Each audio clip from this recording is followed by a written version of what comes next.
Assalamualaikum warahmatullahi wabarakatuh. Bertemu kembali dengan Ibu di pertemuan yang kelima. Sebelum masuk di materi, marilah kita berdoa menurut agamanya masing-masing. Berdoa dimulai.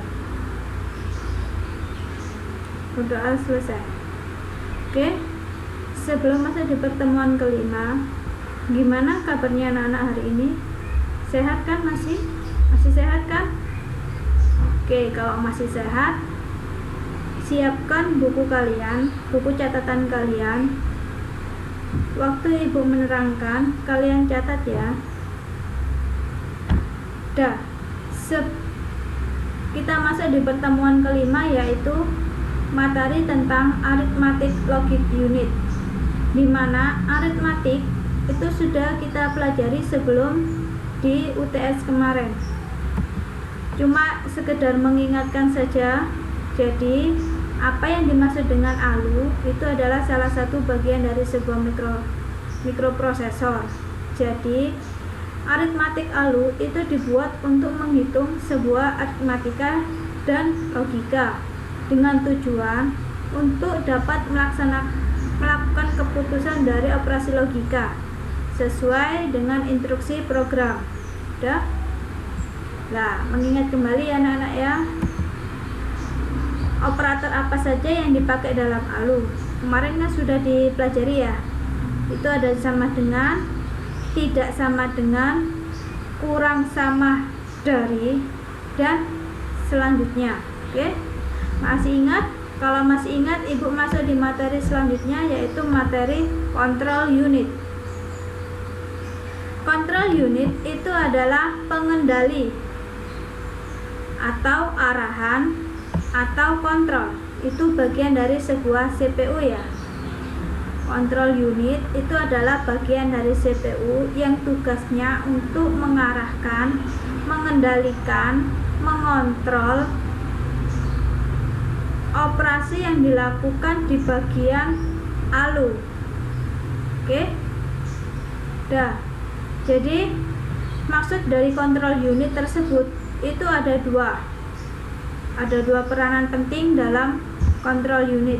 Yang pertama yaitu adalah untuk mengatur prosesor agar melakukan semua mikro operasi dalam urutan yang benar. Contohnya, kalau kalian kalau kalian mau buka komputer, otomatis kan kalian harus menyalakan dulu CPU-nya. Setelah menyalakan CPU, habis itu kalian menyalakan monitornya. Itu kalau di dalam sebuah komputer. Tapi kalau kalian mau buka laptop, otomatis kan kalian mau menyalakan dulu atau kalian tekan tombol powernya. Dari situ baru kalian bisa, kalian tunggu dulu kan masih login atau masih prosesnya itu masih mengeluarkan satu persatu ya kan, kalian tunggu dulu.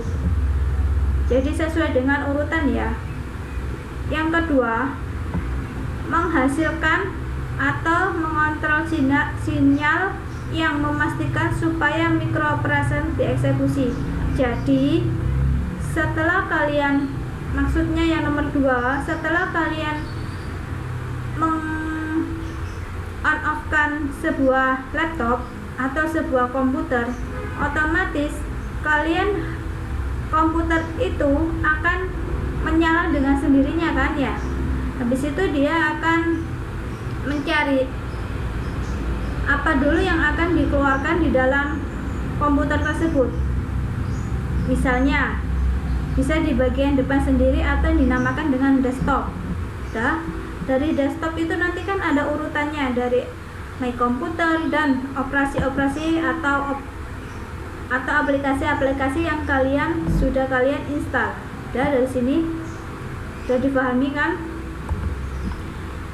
Yang kedua, dari control unit kita masuk di keluaran unit control. Apa saja yang akan dikeluarkan dalam unit control? Itu yang pertama adalah sinyal, ya kan? yang data dipindahkan dari register dari satu ke register yang lain, dan sinyal-sinyal yang dapat mengaktifasikan fungsi-fungsi ALU tersebut. Dan yang kedua, sinyal kontrol bagi bus kontrol. Maksudnya, lah di sini kan ada dua ya, bagian memori dan bagian modul input output. Jadi yang dimaksud dengan bus kontrol, sinyal juga terdiri dari dua macam, yaitu kontrol bagian memori. Jadi yang membaca memori itu yang sebelah mana. Yang kedua, modul-modul input output itu adalah yang kalian install sendiri. Oke, dari sini paham? Lah, tugasnya dari kontrol unit adalah sebagai berikut: mengendalikan dan mengatur alat input dan output. Yang kedua, mengambil instruksi dari memori utama. Jadi maksudnya gini anak-anak, sebelum kalian masuk di dalam, misalnya kalian kalau mau buka apa yang kalian inginkan, misalnya ya, kalian mau buka Microsoft Word, jadi yang diambil itu adalah isi dari Microsoft Word saja.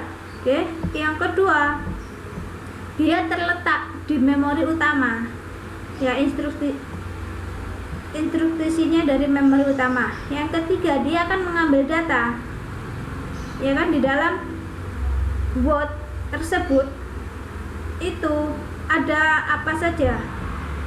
Misalnya ada home itu kan ada file dan kawan-kawannya kan. Lah di situ juga ada. Nah, setelah itu kan udah kan data memori utama ya.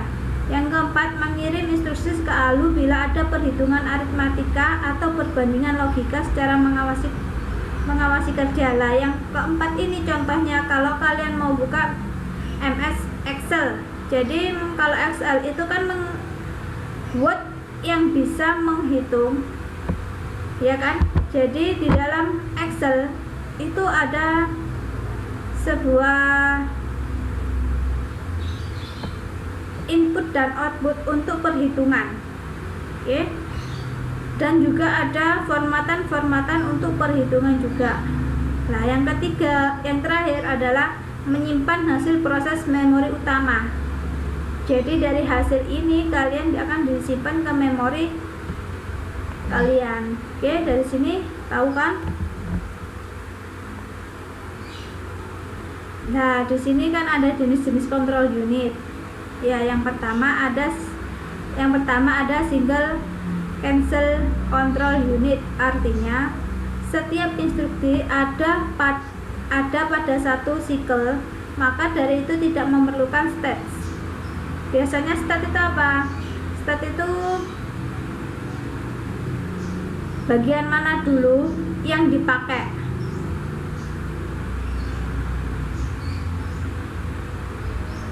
Berurutan ya, state itu kayak berurutan gitu nak ya.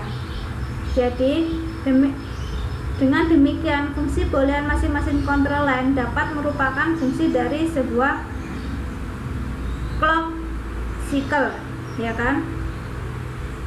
Nah, di dalam single SCCU itu ada dua bagian. Yang pertama adalah proses decode opcode, ya.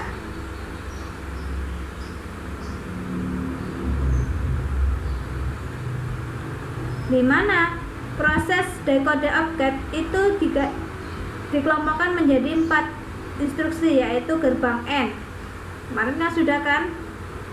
Yang kedua adalah pemberian sinyal kontrol berdasarkan jenis instruksinya, yaitu dengan gerbang OR. Oke. Itu yang untuk single. Kalau yang multi itu kan apa, lebih banyak ya. Kalau single kan satu, kalau multi kan lebih banyak. Jadi fungsinya dia akan berfungsi lebih banyak untuk mengontrol multi cycle-nya. Jadi dia memperhatikan state dan output-nya.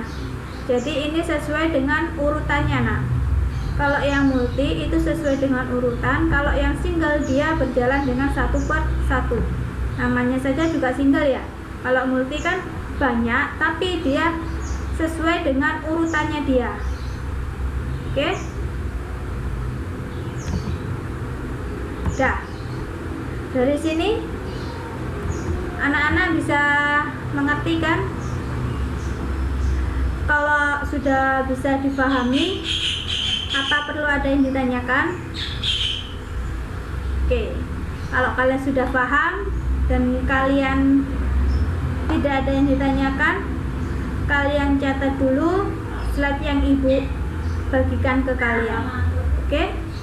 Dari sini ibu akhiri dulu. Assalamualaikum warahmatullahi wabarakatuh.